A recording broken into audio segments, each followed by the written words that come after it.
It's a big move. It's a big move, big commitment. It is. But so Ricky Redtail's actually not your name. It's actually kind of funny because I actually thought it was your name, but knowing that it's Redtail CRM.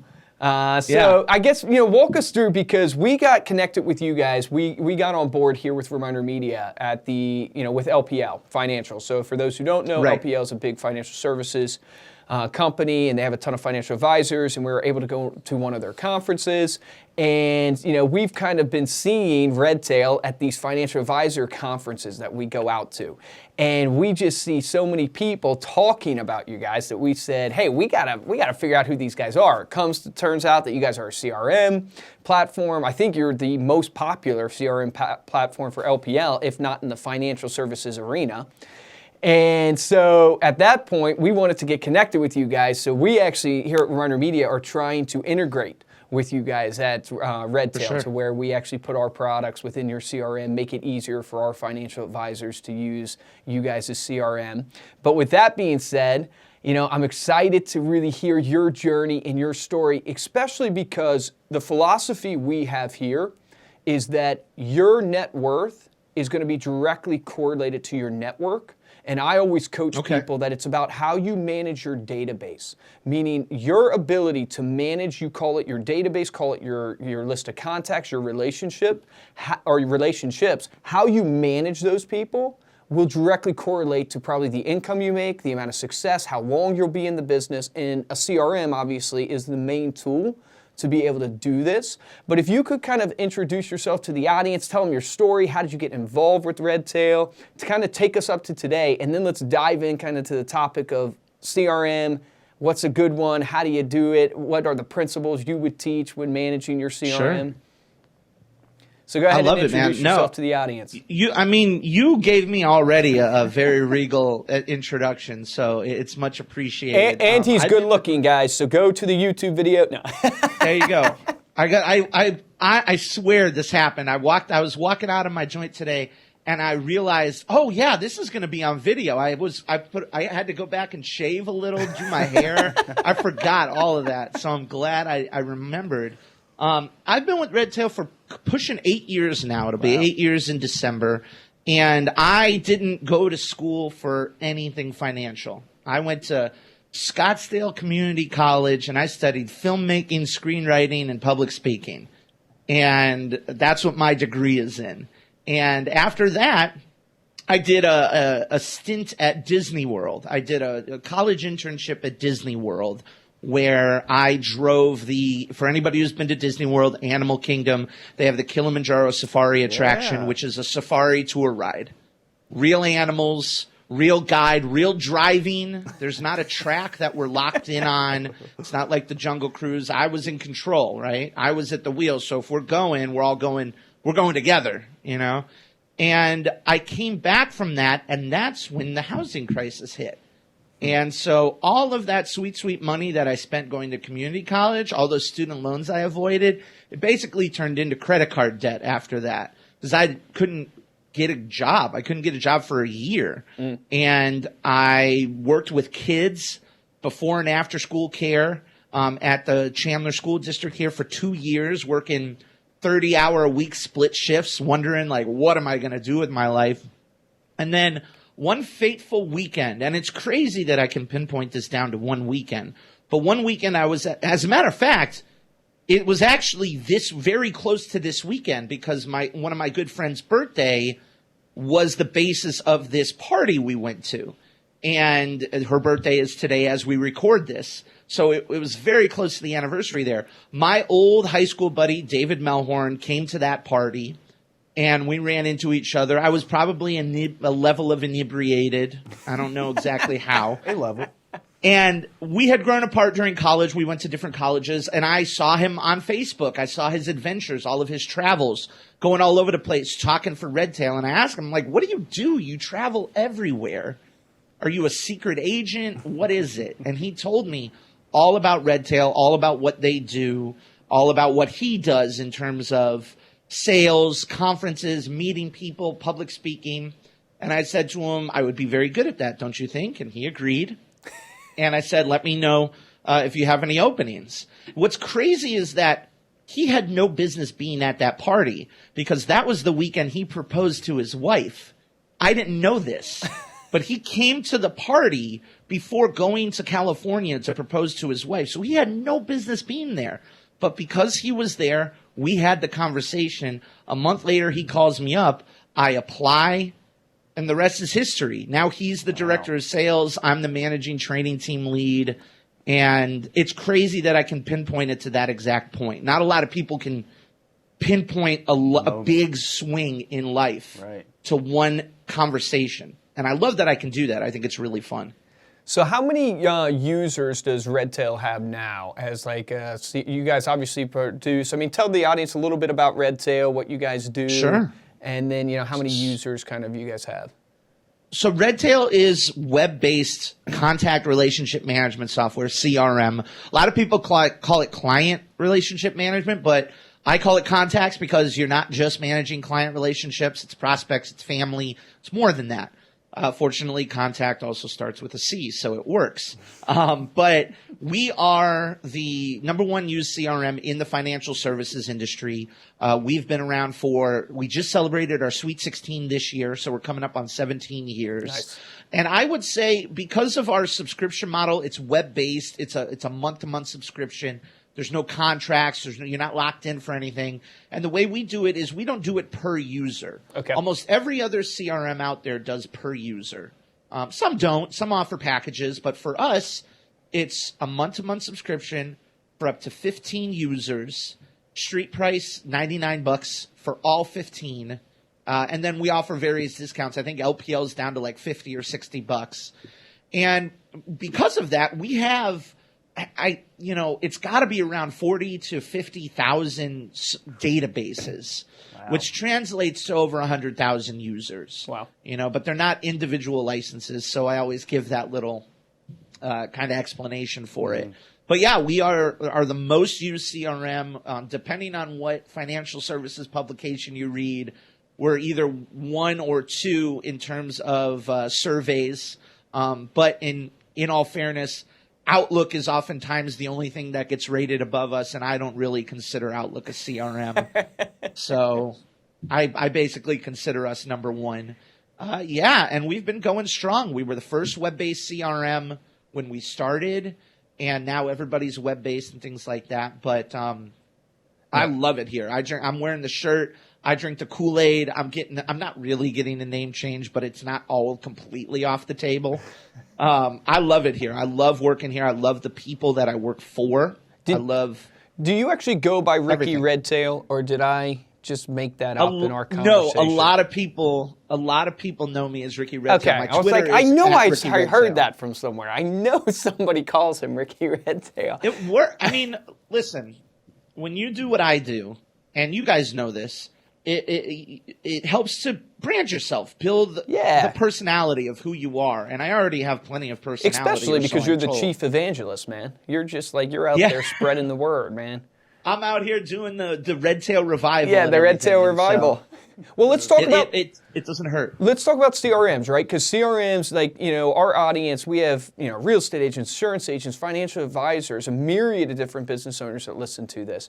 All of them could have tremendous value in managing their contacts. Walk us through kind of your philosophy when you think of a CRM. What are some of the basics that people need to think of? And then let's get into some of the neat tips and tricks that you've seen people do with their CRM, and especially obviously within Redtail too. Sure. Well, what I've been saying most recently is that the CRM is designed to be the heart of your business. And you can't live without a heart. You can't live without a heart that is healthy. You can't live without a heart that is clean. And that's what CRM is. There are a lot of people that I still find aren't using a CRM. And to me, that's wild to me. Now, there are other tools. Sure, there's paper calendars and files and folders and Excel spreadsheets. And that's fine, but I kind of look at them like, wow, you're walking around without a heart. I don't know how you're going. So that's our core philosophy, not only in how we present Redtail and how we train on Redtail, but also how we integrate as well. You brought up integration. We integrate with hundreds of different services, whether they be marketing services or planners or with LPL, particularly with their client work system.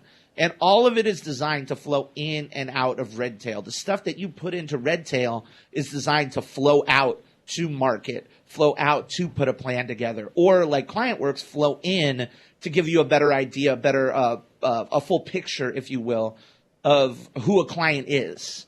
And so that's my core philosophy when I'm teaching CRM. Like I said, I drink the Kool-Aid. I firmly believe CRM is the most important tool in anybody's arsenal. And I particularly say tool because sometimes technology is hard to sell people on. Technology is abstract. What is technology? Is it the green ones and zeros you see in the Matrix?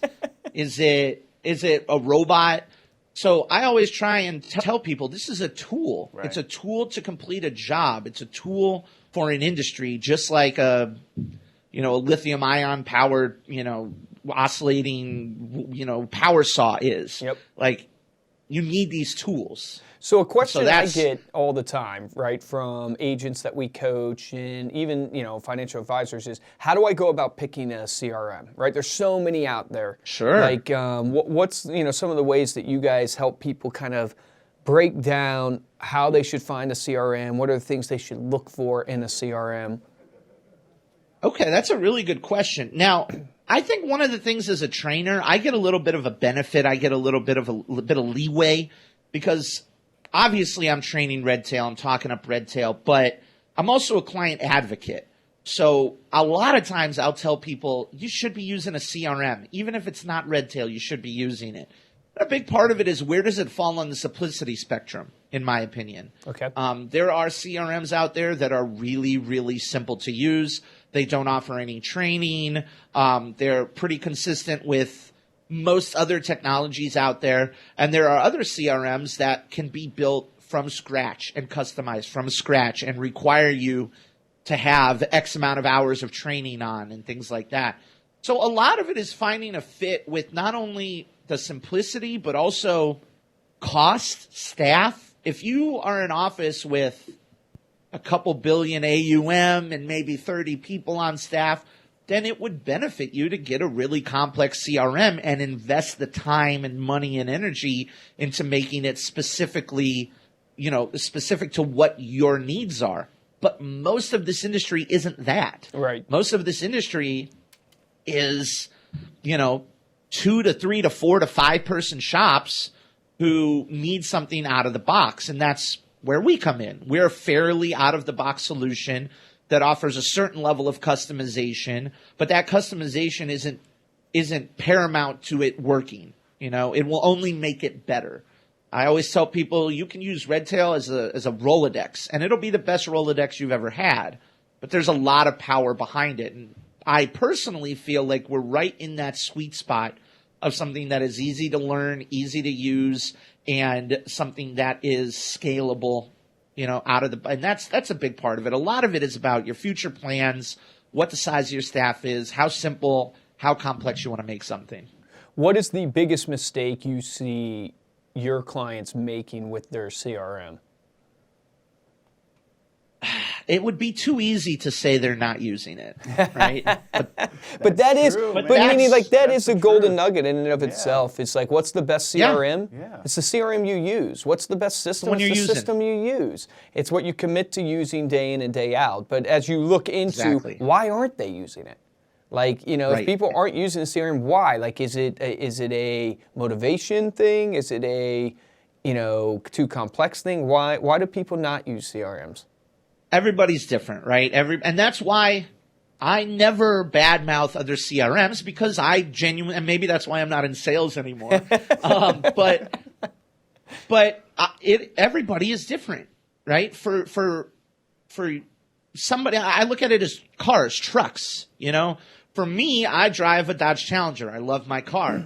But for my dad, who's been a contractor, that's not the type of car that he needs. He needs a pickup truck. He needs something that can haul something. So CRM is the same way. It's a tool. You pick the best fit for you. But honestly, when it comes to people not using it, I'd say one of the biggest hurdles is time. It's importance. It's buy-in. Okay. You know, you got to be able to buy in. If I'm going to buy a new tool and I'm going to invest money in a new tool, then I have to use it. If I'm going to dictate to my staff that we are using this new tool, then I need to be consistent with that. It's kind of the one thing I can't teach. Consistency is hard to teach.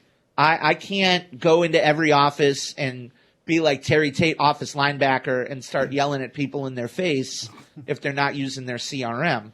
I think the biggest hurdle, kind of a subcategory off of that, is buy-in from the top down.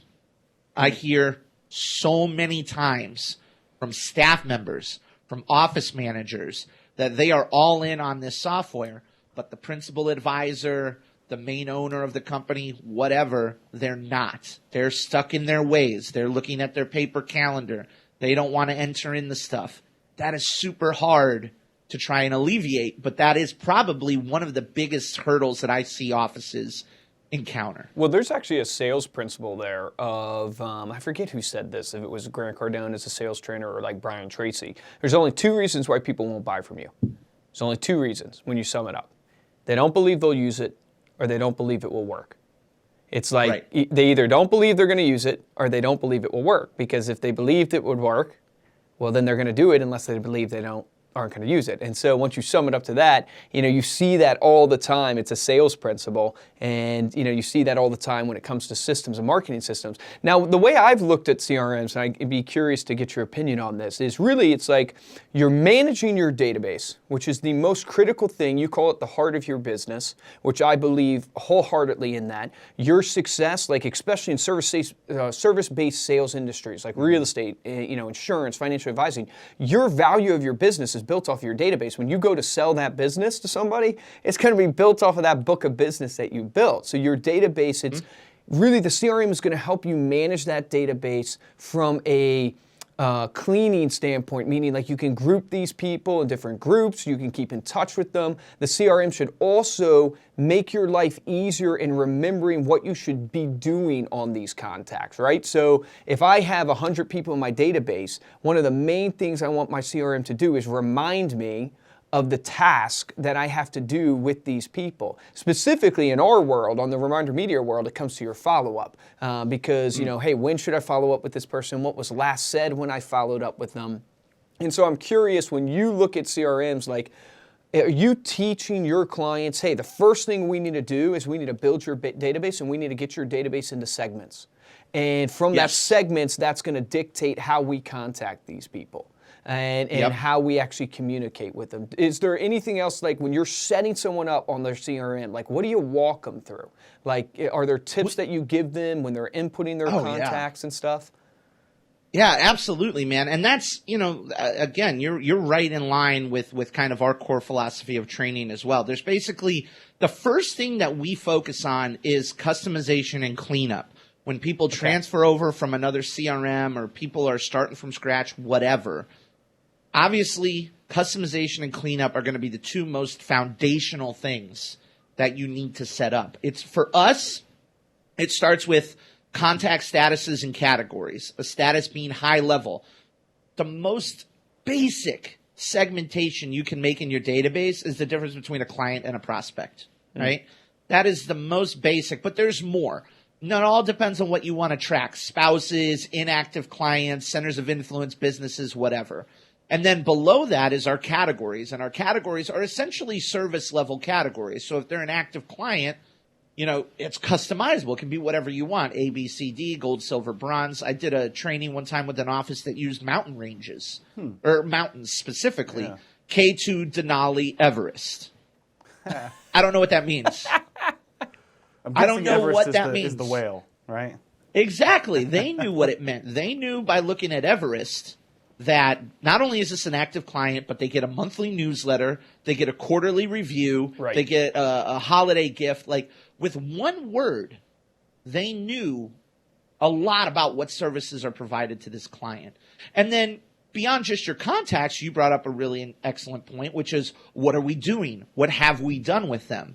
And that's your notes and your activities, right? Notes are in the past. They're things that have happened. So I can look back and reference them at any point in time. Okay, this is their last review. This is their last notes, our last task we did, whatever. And then activities are always in the future. I'm going to call them next week. I'm going to have a review with them in 2 months. Those types of things. Those are the things that we focus on first when we're bringing people on board. Without those, your CRM is garbage. That's the lifeblood. That's the oil in the engine. It's the blood pumping through the heart. If you don't have it, or if it's bad, it's not going to work. You're going to have a bad time, you know? No, 100% agree with you. It is literally your ability to segment your list is going to dictate how successful your marketing is going to be, dictate how successful your communication is going to be. I mean, everything flows from that. I think the gut check for everybody listening to this in the audience is if you went through, or if we together as a consultant went through your database right now in your CRM, would you be proud of what you're showing me and how you show it to somebody if you else, had right? to show how to somebody else how you've segmented your list, how you've ranked them, how each segment you've developed, which is where I kind of want to go next, is the communication plan for that person is, you know, hey, here's the segmentations that I have. That should immediately flow into what? Well, what do I need to do for this person? What's my communication plan for this client, for this prospect? Even for, I love the idea, which is kind of a sub-point, but I love the idea of spouses.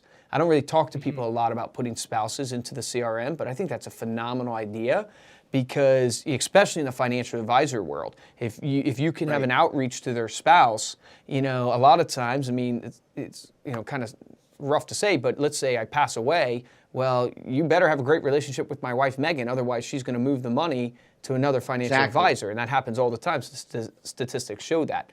So walk us through, like, after you've cleaned, right, and after you've gotten them to segment their list, what's next on the training? What's next on what they should be doing in their CRM? So before I answer that question, I do want to reiterate the spouses thing. I see, and again, this is more specific for financial advisors, but I think for any service provider building a one-on-one relationship with your clients, spouses, children, and family are absolutely one of the most important things that you should be focusing on in building your relationships with. It's often said that it's cheaper to retain than it is to prospect new clients, and you got an in with family. I think there's some crazy stat out there that, using the exact same scenario you just mentioned, it's something like 70 to 90% of spouses ditch their financial advisor because if they don't know you, they're going to talk to their friend. Yep. They're going to talk to their brother, their sister.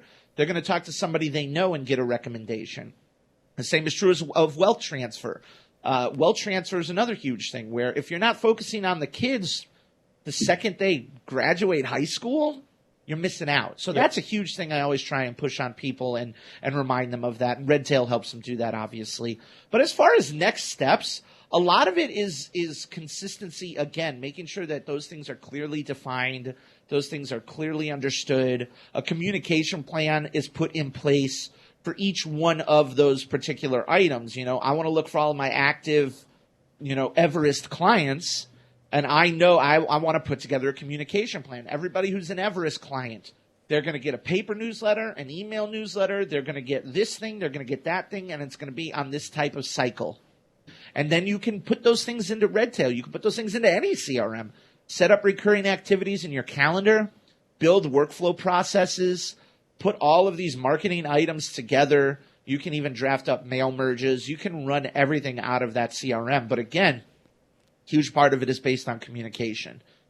The other thing that I would encourage people to do is, and this is a big one for me lately, but beyond just the active Everest clients, the active gold clients, that tells you a little bit.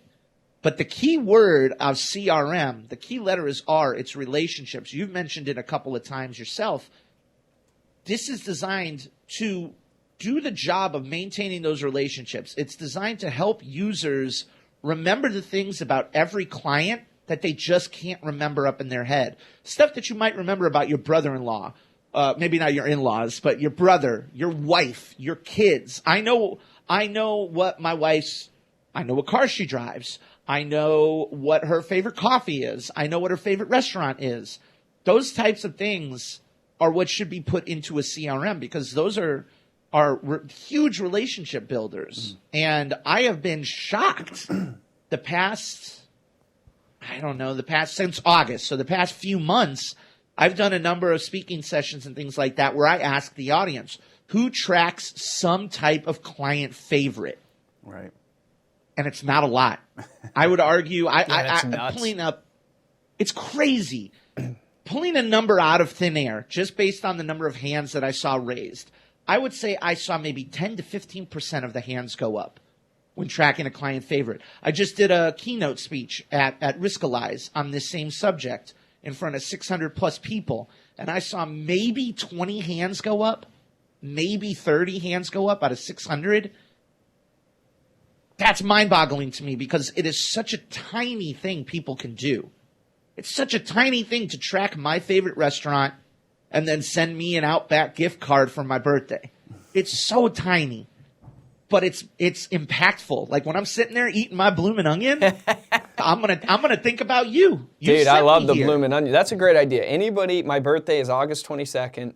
You know, there you go. Anybody who Exactly. wants to May send me 14th.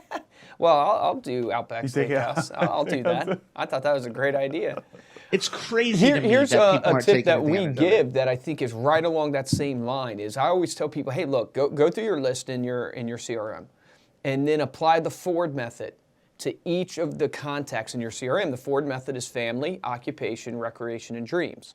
Document for yourself what you know about this person's family, what you know about their occupation, meaning their work and what they're doing in their career, what you know about their hobbies, which would be their recreation, and then ultimately what you know about their dreams. And the dreams is so important because if you're a financial advisor, a lot of their dreams have to do with their money and what they can obtain in their future. If you're a real estate agent, a lot of their dreams have to do with home ownership, right? And what they want to do there. And so it's so critical that you track those things. Then when you're having those conversations, which is ultimately building relationships, which I love how you're pointing out the R in CRM is relationships, meaning like you have to build those relationships. And it's built on this thesis is that to survive in this new day and age of technology, where technology can do a lot of the transaction type stuff that we used to do and give us information that we used to only be able to get through a service-based sales professional, we can get it ourselves by just being a consumer. To survive, you have to focus on the relationship. Relationships generate referrals. Relationships generate repeat business. Relationships generate referrals of referrals, meaning like that's going to be the key. And I guarantee you, mark my words, as we look to the future, 10 years from now, the only people who will have survived are the people who focused on building relationships with their database. So when the market takes a turn here in the next year, because we all know it's coming. We don't know when, but we all know it's coming. The financial advisor that's going to survive is the financial advisor that knows my wife Megan and I, that knows we have a dog named Bilbo and Nora, not the financial advisor that's just invested money for me in the market. I can invest money myself in the market, right? It's the financial advisor that I have a friendship with, that I feel actually I can trust. And all that trust is built off of this relationship, which is ultimately built off, do you know the details of my life? Which gets back to, you're never going to be able to remember the details of everybody's life. It's impossible. Meaning you're going to have 500 people in your CRM, if not more. You have to document this stuff. That's the second challenge to everybody today. If we went through your CRM, would you have the favorites? I think that's a great question. Would you have anything from the Ford method listed on those contacts in the CRM? Because if you don't, man, that's an amazing touch point that now you can do for every single one of those clients. You pick up the phone, you call 5 of those people a day, and you just go, I'm going to talk to them about something in this Ford method category. Maybe their family, maybe their occupation, maybe their dreams, maybe their recreational activities. Like I'm going to talk to them about something like that, and then I'm going to document it in my CRM. And then if you get even better, then I'm going to put them on the, you keep saying like the newsletter. I'm going to put them on the newsletter drip. I'm going to send them American Lifestyle Magazine knowing that they like this type of thing. So, I mean, it's just so, I just want to drive that home for the audience. Like everything is built on that right there. And so you got to go gut check yourself right now and say, do I have that for my clients in the CRM? Think about all your listeners. Think about everybody who's listening to this, right? You threw out your listeners earlier when we were kind of doing our little pre-session on this, right? To all the listeners, all the watchers, whatever, think about this. there are thousands and thousands, tens of thousands, maybe even hundreds of thousands of people doing what you do, right? What you do isn't unique. It's how you do it. That's what's unique. That's a golden nugget. And like you said, I can go to an app. I can go to Zillow. I can do any number of things myself. But if I'm working with somebody who knows my sports fan, I'm a sports team guy. If somebody knows that I like snickerdoodles, it's little things, and it's different for everybody. Culture is hard. If you're an office that doesn't care about sports, maybe don't try and talk about sports with your clients, right? Right. It's if you try to ask people how many home runs were scored in the Chiefs Texans game, you're gonna come off looking pretty stupid. So it's a matter of taking what you care about and mashing it with what your clients care about, and that's how you build a culture. That's really, really important. It's hard to do. It's so hard to do, but it's like your CRM, which is managing your database, is ultimately trying to facilitate the principle of getting people to know you, getting people to like you, and getting people to trust you. And obviously it starts with, you can't get people to know you if you don't even know the people you're trying to go after.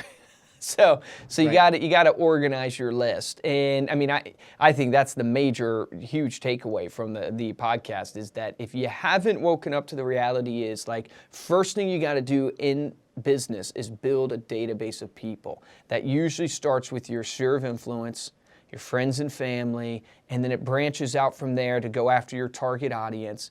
But it usually focuses in to build your list. So then from there, after you have that list, you can start determining, how do I actually reach out to these people? And your CRM is ultimately trying to position you, hey, I want to get known to this list of people. I want to get liked. And how do I get liked? Well, I get liked by connecting on what we just talked about right there, which is the relationship side. You got to build relationships with these people to get them to like you. And then ultimately, trust. Trust, I always share with people, is that's in building authority on the subject matter that you want to be considered an expert in. I.e., I'm a financial advisor. When people think about investing their money, I want them to think of me. Like, how do you build that trust? How do you build that mind share in the mind of your client, in that database in your CRM? How do you get them to always think of you when they think of financial advising? Same with real estate. When they think of real estate, I want to think of Luke. And that trust, and in your CRM, you should be able to set up, if it's a good CRM, which I know you guys have a great one, you should be able to set up email marketing. You should be able to set up to where you can do a phone call once a quarter for these people. Set an activity on them so you can do a phone call once a quarter. And you start adding into these emails that you're sending that trust of, hey, here's what's happening in the market. Here's what's happening in the real estate market, or here's what's happening in the stock market.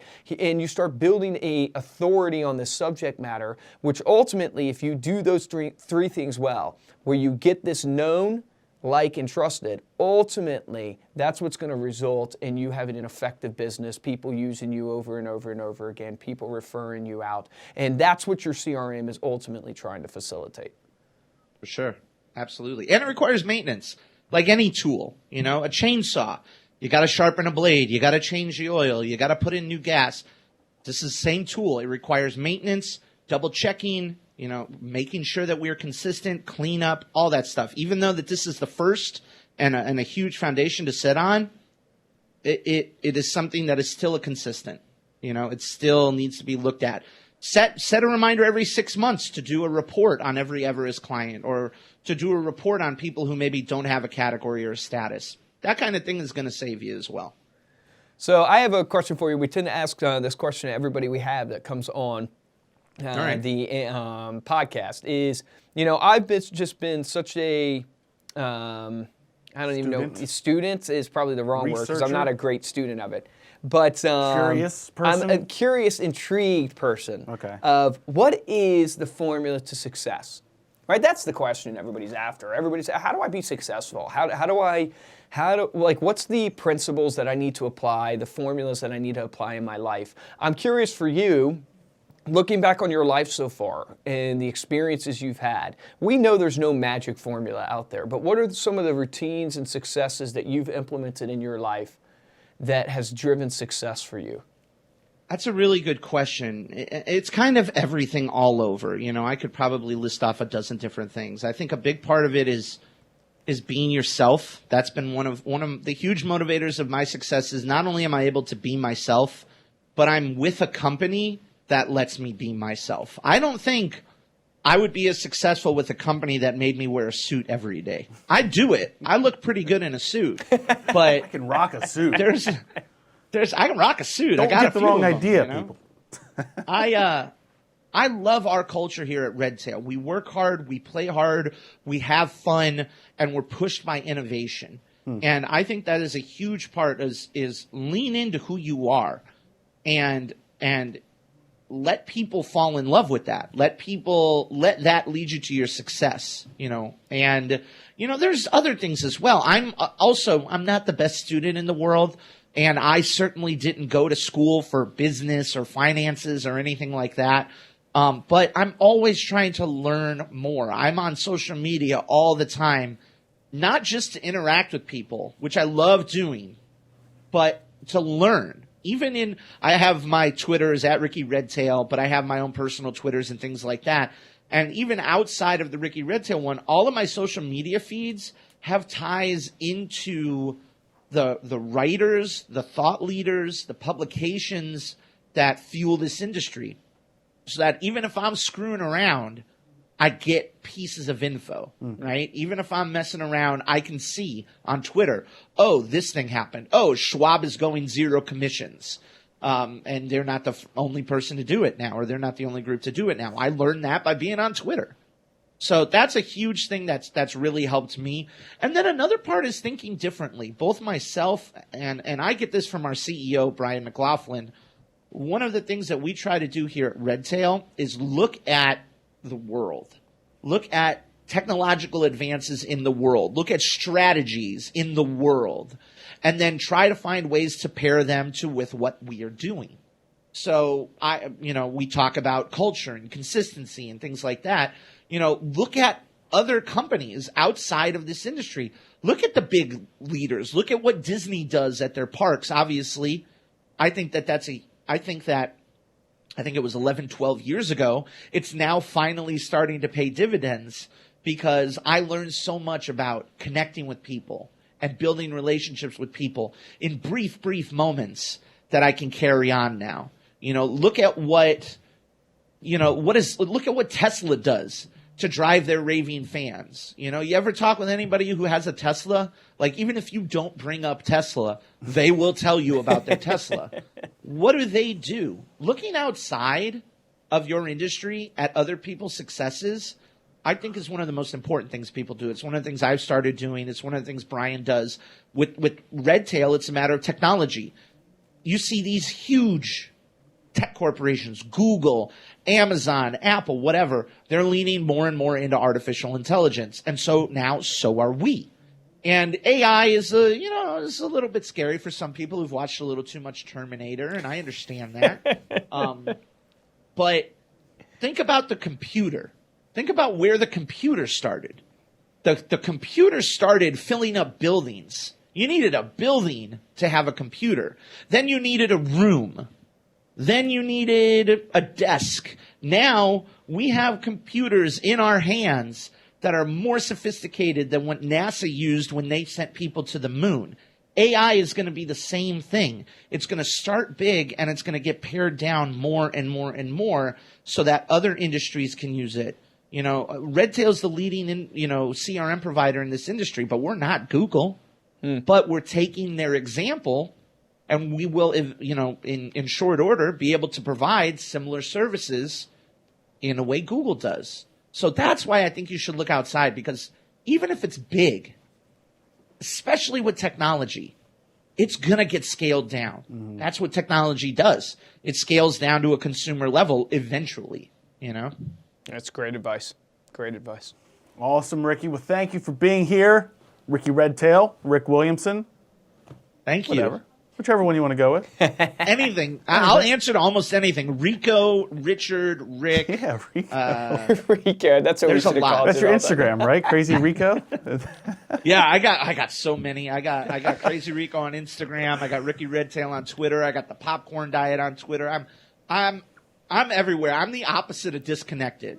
I'm connected multiple ways. It's wild. So you heard all those handles. Any other places people can connect with you? Anything else or anything you wanted to plug before we close out the podcast here? I mean, the biggest thing, obviously, Redtail CRM. You know, our training. I love our training team. I know it's not anything that is judged or has any metrics, but I think we have the best training in the industry in the ways that we provide it. Our YouTube channels, youtube.com/Redtail Tech, that is updated every week with new training materials. If you've never used Redtail and you're interested, we got a free trial on our website, redtailtechnology.com.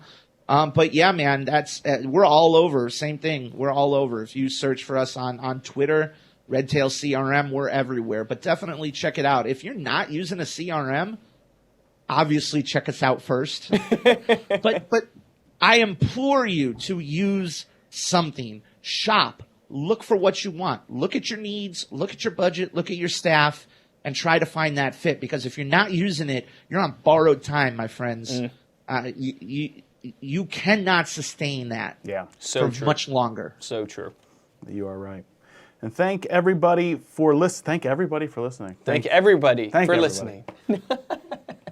Thank you to all of our listeners for tuning into this episode of Stay Paid. To dive deeper into this episode and to get all of the resources and links that we mentioned here, go to staypaidpodcast.com for this episode's show notes. While there, you can also find the videos for all of our episodes. That's staypaidpodcast.com. And if you're interested in supporting the show, there's 2 ways that we're going to ask you to do that. Number 1, head on over to iTunes, leave a 5-star review, and leave a comment. And the best way is to tell a friend about the podcast and share it on your social media. Here's the scoop, Luke. Okay, give me the scoop, Nobody Josh. likes secrets. All right? Nobody likes secrets. Secrets aren't fun. They're fun to have, but they're not fun when someone else has a secret that you don't know about. Don't keep this show a secret. Tell your friends, tell your family, post something you learned in this episode on LinkedIn this week. It's going to do a couple things. Number 1, it's going to make you look smart, right? Because you posted something smart. Dude, I like where he's going with this. This is good. Yes, I like this. Number 2, you're going to get to be one of those people that said, I was listening to Stay Paid before it became a global phenomenon. And you're going to have proof on your social media feed from 2019 to prove that. Yes, I love that. Help out the show those 2 ways. If you'd like to get hold of me or Luke, you can email us at podcast@ReminderMedia or find us on Instagram. And of course, you can find Reminder Media on all the social media channels. We are at Reminder Media. For this episode of Stay Paid, I'm Joshua Stike. And I'm Luke Acree, guys, and I'm going to close with this. The action item, I think Ricky, obviously said it best. You're on borrowed time, man, if you don't have a CRM. So get a CRM. That's not even negotiable. That's not even a take action item. That's you're on borrowed time. You're going to die if you don't get a CRM. So get yourself a CRM. But here's the action item for the podcast is I challenge all of you this evening is to print out the list of contacts you have in your CRM, or just pull them up, pull them up right there and make sure that you have those people segmented into the right group. At the very least, you need to be segmenting these people into where you have your A list, your B list, your C list, where you have your clients versus your prospects. You have to get your segmentation right. In that process, so many things are going to pop out to you. Things like, I haven't talked to this person in 5 years. Things like, man, I have this person's first name but no last name. Meaning you need to get the data in your CRM cleaned because everything is going to flow from there. How effective your marketing is going to be. I mean, our next podcast that I'm about to record is a podcast all about email marketing. But you won't be able to do email marketing well if you don't have a good list, and that starts with your CRM. So, difference between a top producer and a mediocre producer in any industry is top producers take action. So take action on that today.